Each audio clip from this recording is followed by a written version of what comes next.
So today we have the bombshell that AH tried to bury in deep. This is the policy that she took out, proving that JD, he was targeted from go. She knew how the op-ed that she wrote would be received. She knew she would be sued, but she figured she'd pass the buck, get other people to pay out millions, and they did, to the tune of over $5 million.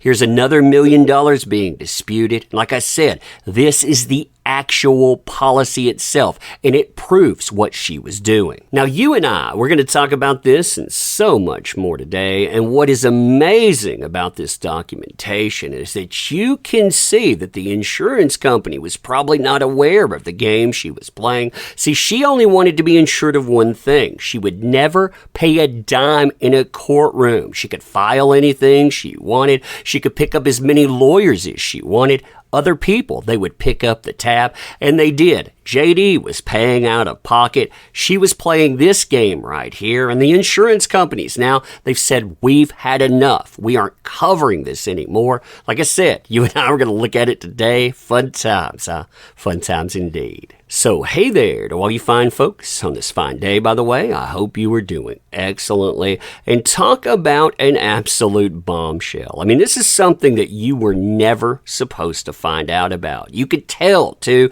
You could tell by the way that she covered costs on the stand. She talked about having $6 million in cost. She said, I can't make good on charitable donations because I'm paying out of pocket.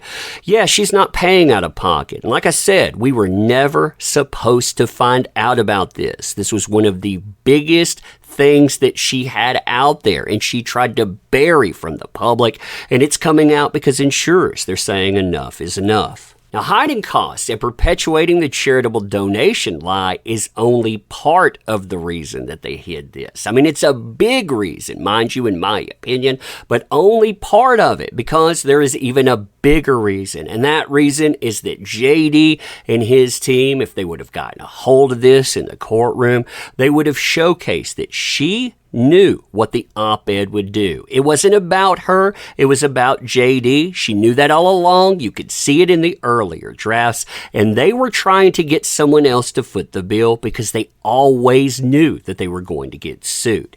You can see that in the policy period. I mean, notice right off the bat that we're not talking about a policy that she kept for a long time. We're talking about a policy that she kept for 12 months. Typically, you have to keep an insurance policy for a minimum amount of time. That's probably a 12-month period. And look at the dates. I mean, this gives away the game in big time. It starts up 2018.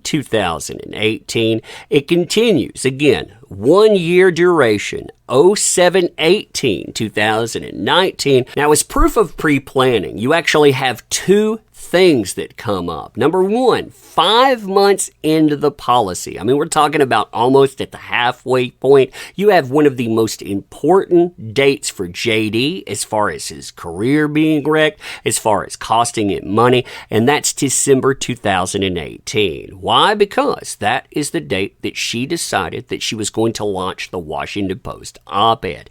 Now, a second part of this is that we have proof of pre-planning. Why? Because they had pre-planned when to launch this thing to capitalize on Aquaman's release. So they wanted it to hit, and they wanted it to hit hard, and they knew that it was going to do damage. So they planned the release on one side, they planned damage control on the other, and yeah, the insurance companies, they are not happy about this stuff at all. So like I was saying earlier in the video, when you start looking through this particular policy, you can understand why the insurance companies, they wouldn't be happy about this. They would try to fight her on it. Why? Because they weren't part of the game that she was playing. I mean, you had a co-conspirator organization, in my opinion. They knew about it. You know, the ones that were helping write the op-ed, they had a pile of lawyers. They were telling her everything, and I'm sure that they were telling her to take something like this out. She had her specific lawyer that was working with her, plus she was probably in on it. But when you look at the policy itself, we're talking about a general liability policy. This isn't something you would think would cover something like that, but again, you had lawyers that were working with her teams of them, in fact, and they're probably the ones that said, you know what, there are clauses within this stuff. It's going to help you out. Again, they plotted to the level. They picked up what specific time frame, knowing the op-ed would drop. They found a specific type of insurance with specific clauses in general liability they knew would cover her actions. I mean, this showcases pre-planning. Like I said, you would want to bury this deep because you wouldn't want JD or the world to find out. Now, the insurance company, they reveal how they got gamed in their litigation. If you don't know about that, by the way, we just found out about it yesterday.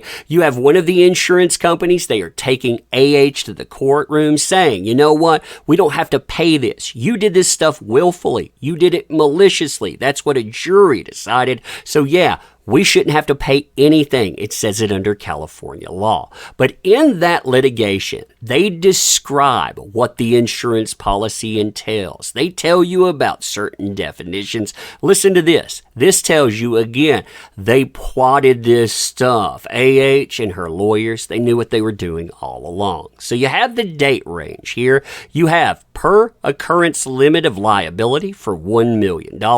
And then the policy itself, it includes a comprehensive personal liability coverage part, which provides coverage for damages because of bodily injury, property damage, or personal injury caused by an occurrence to which the coverage applies. And that part right there at the bottom, that is the most important part for AH. See, the policy itself defines personal injury to mean injury other than bodily injury arising out of one or more enumerated offenses included in the policy, which includes this is how deep they went into the policy: oral or written publication of material that slanders or libels a person or organization, including other forms of defamation, and oral or written publication of materials, including other forms of defamation that violates a person's right to privacy. It's right there.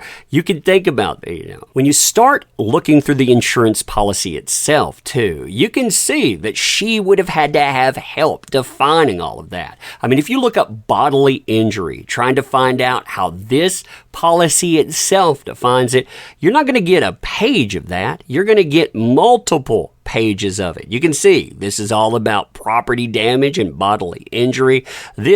This includes property damage and bodily injury, and it just keeps going. So they were looking for one specific clause here. AH herself, I don't think she would have ever been able to figure that out herself, but her, with a team of lawyers she had been assigned with a co-conspirator organization, oh yeah, they definitely knew it. They knew it ahead of time, in my opinion. Like I said, they had been planning this stuff out for a long time. Yeah, no wonder they buried it. They buried it deep, but you know what? Everything right now, it's getting exposed. But anyway, let me know what you think about all of this stuff. And as always, I appreciate the heck out of you. You make this stuff work. Thank you. Can't say that enough. Want to help out the channel?